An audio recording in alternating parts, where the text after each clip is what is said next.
Hi, welcome back to a brand new video of the Targeted Individual Program, Targeted Experience. Still here. Wanted to leave earlier, but um, the graphics card that I had ordered for my daughter's um, present to her classmate came today. Installed it, and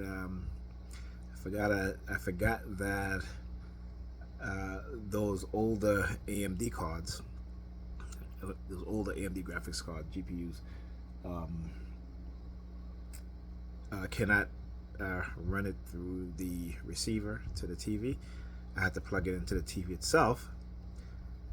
So when I uh, connected into the computer, I got a picture, but unlike her old, old graphics card that I had there, that was on her first computer. Since AMD don't support any of those older graphics card anymore, that computer wouldn't even start. So I got this. I waited. I said, well, wait till I get a good deal, and I got a graphics card. It was like $55, and it is supported, but it's the legacy driver that I have to use. Though I have more up to date driver, and I forgot about that, so I end up resetting the BIOS, and literally I forgot that now I have to go back and do secure boot for Windows 11, and also disable CSM. So while I disable CSM, restarted, computer starts up, no picture, and I was like, shoot, not this again. And I forgot the sequence. I think you're supposed to do. Um, it's supposed to go into uh, load default keys to get into the user setting, and then either then I restarted, and then I went into CSM, disabled that, restarted, no picture. I'm like, shoot. Uh, but I am able to, so I have to take the battery out again and reset the BIOS, and I just basically changed I couldn't enable secure boot, right? But I just put it into the user setting and restarted, and I can get into Windows loaded, except that now it had a password. I'm like, wait a minute, I never put a password on this computer. So, I don't know what happened, but it ended up having a password, which I wouldn't do. Right? Again, this is a computer we're giving away, and I just I remember when I installed Windows, I bypassed the system setup where you have to create an account or use a previous account, what have you. I didn't want to do all of that, so maybe that's the reason why. Maybe that like I said, maybe that's the reason why. And I didn't put a password, I didn't create an account. But anyhow, so now I have to go and no, actually, what I'm doing is I'm resetting the uh, um, the computer, and hopefully I'll be able. I'm probably not going to do the setup. It's going to leave it as it is, as long as I know that Windows is loaded, and when she gives the computer to her classmate, they can go through the whole process of setting up the computer. Or I just may just do a setup just to see if I can get in there, load a couple of stuff, run it through some tests, and then do another reset, which I don't want to do, because it takes about an hour, right? I mean, I have I'm using an SSD, using two SSD, one in the M.2 form factor, which I have the operating system on, and then the other SSD, which is in the 2.5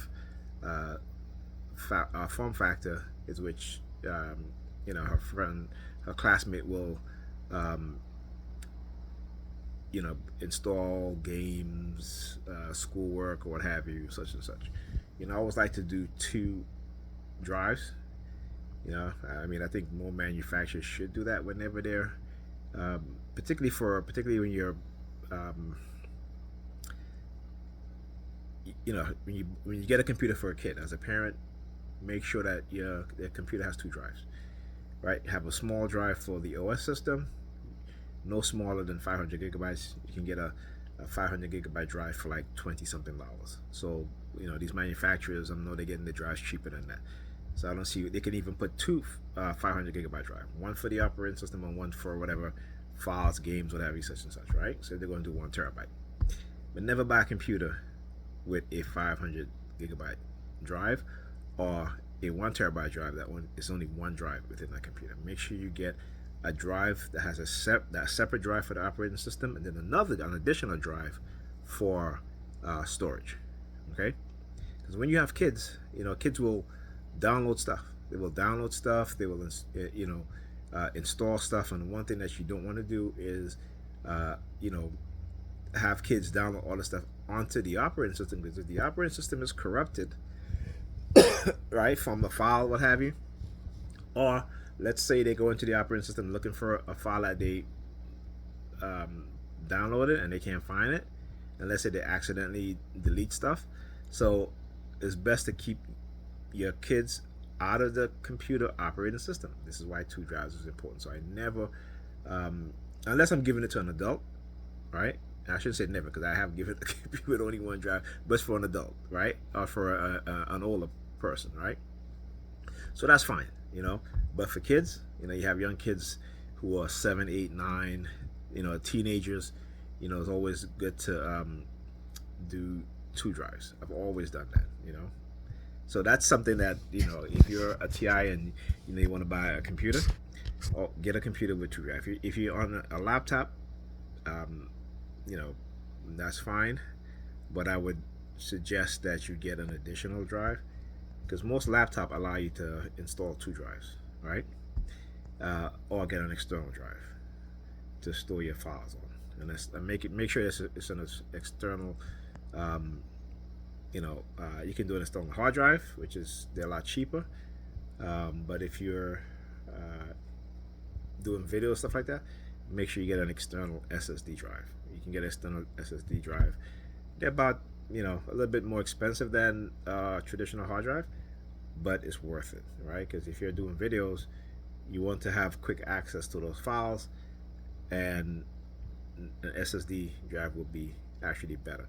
Now, if you just want to store the videos, then get a traditional hard drive, because you can get like about 4 terabyte drive and you can get them refurbished for under $100. For 4 terabyte, like $70, is actually perfect. So for me, I have hard drives on my son computer, which I got to remove.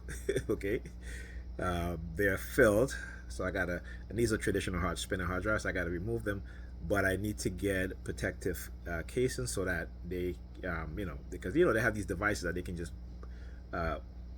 you can be a few feet away from your computer or from your drive, and they can wipe your drive clean. So I'm waiting to, I want to get a drive enclosure where they cannot use, where it's RFID protected, right? So they cannot use radio frequency to delete the drive and stuff like that. So before I take it out of his computer, then that's why.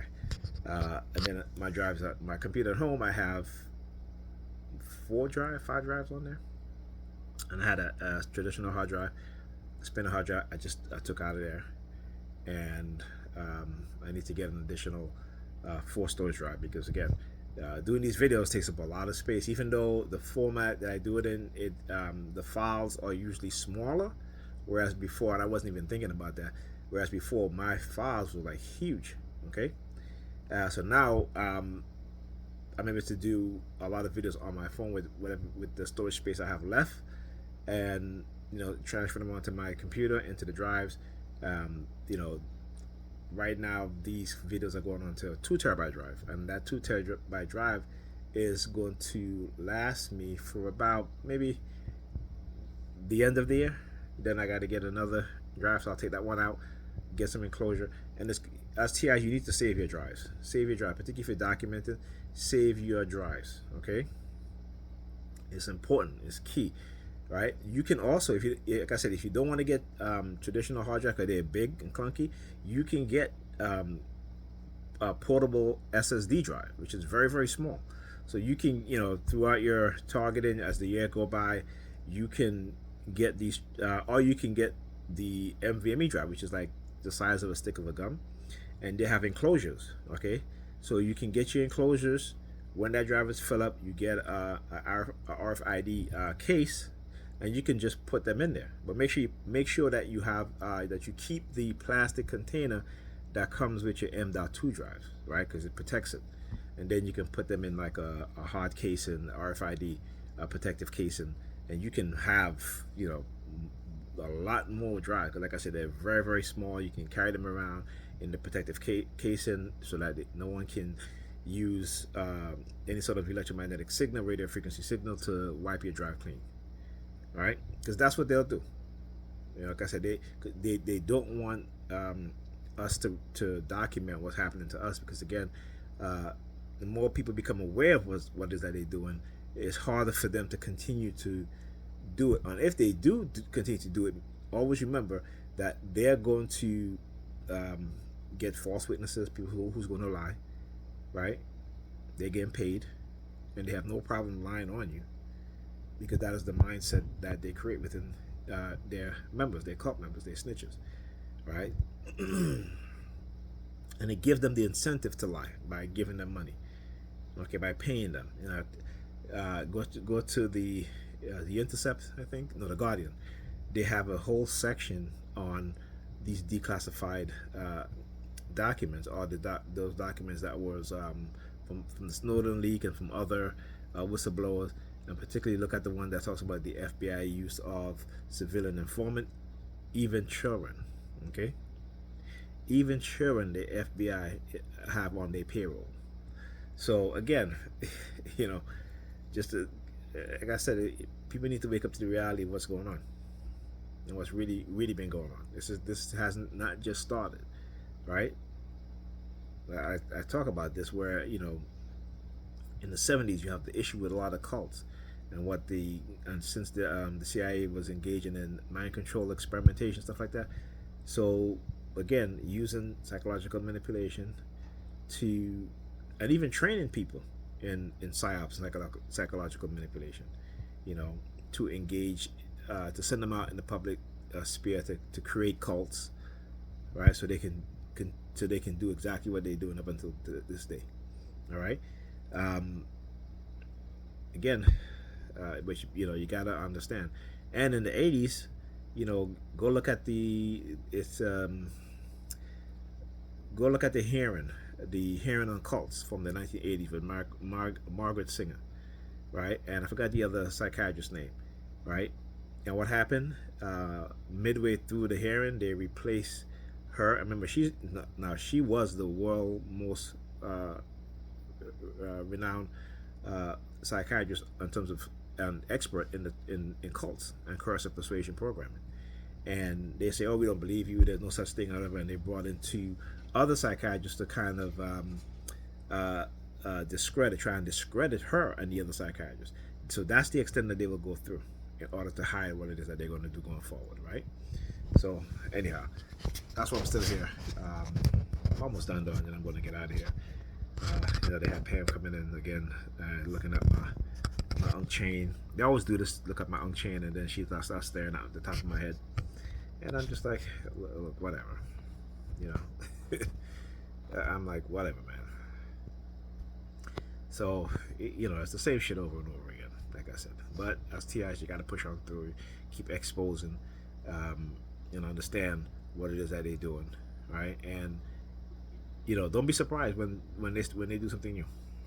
Expect it. That way you won't get caught off guard. That way, particularly when they hit you with these blitz, because again, they want to exhibit the fight or flight phenomena. So you always remember to check your thinking, right? And the thoughts that are flowing through your head when you're out there and they engaging in the psyops. Because remember, like I said, they condition you. All right, you've been brainwashed, and they continue to brainwash you. All right, talk to you guys in the next video.